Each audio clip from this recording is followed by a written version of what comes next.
যেই মেয়েটা একদিন স্বামীর বাড়ি ছেড়ে বের হয়েছিল, আজ মানুষ তাকে ডিভোর্সি বলে ডাকে। কিন্তু কেউ জানে না এই একটা শব্দের মাঝে কত রাতের কান্না লুকিয়ে থাকে। মেয়েটার নাম ছিল সাবিহা। মাত্র 24 বছর বয়সে তার বিয়ে হয়েছিল। সবাই বলেছিল মেয়েটার ভাগ্য খুলে গেছে।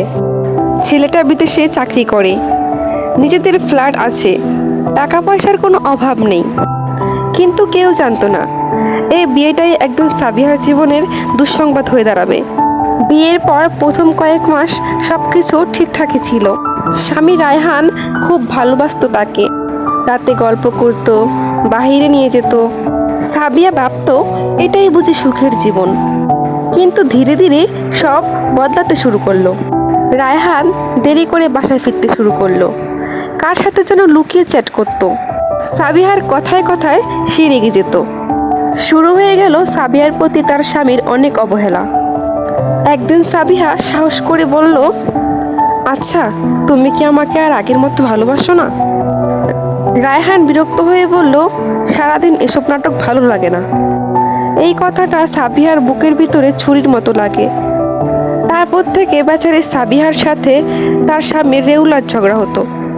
রায়হান ছোট ছোট বিষয় নিয়ে অপমান করতো সাবিহাকে।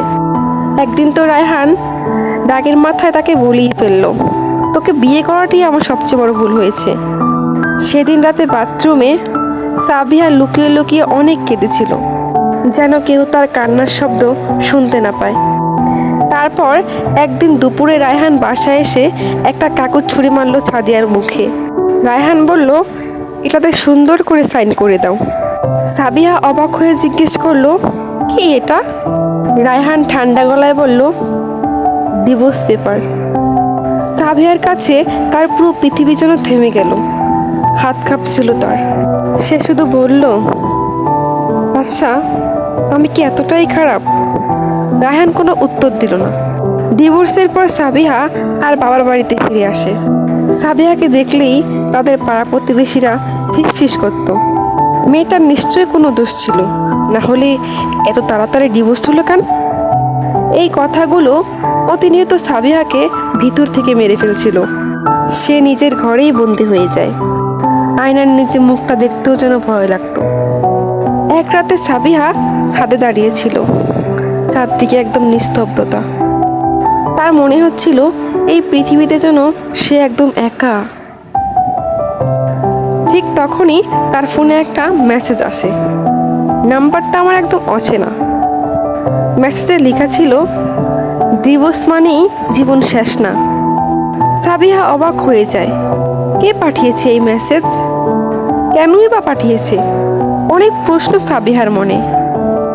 কিন্তু এই অচেনা মানুষটাই তার জীবনের সবচেয়ে গুরুত্বপূর্ণ মানুষ হয়ে উঠবে। ডিভোর্সের পর যে মেয়েটা বাঁচার ইচ্ছাই হারিয়ে ফেলেছিল, তার জীবনে কি আবার নতুন ভালোবাসা আসবে? জানতে হলে আপনাকে দেখতে হবে ডিভোর্সের পরে এই গল্পের দ্বিতীয় পর্ব। খুব শীঘ্রই নিয়ে আসছি ডিভোর্সের পরে দ্বিতীয় পর্ব। আপনারা আমাদের সাথেই থাকবেন। ভিডিওটি ভালো লাগলে অবশ্যই লাইক, কমেন্ট ও সাবস্ক্রাইব করে দিবেন। আল্লাহ হাফেজ।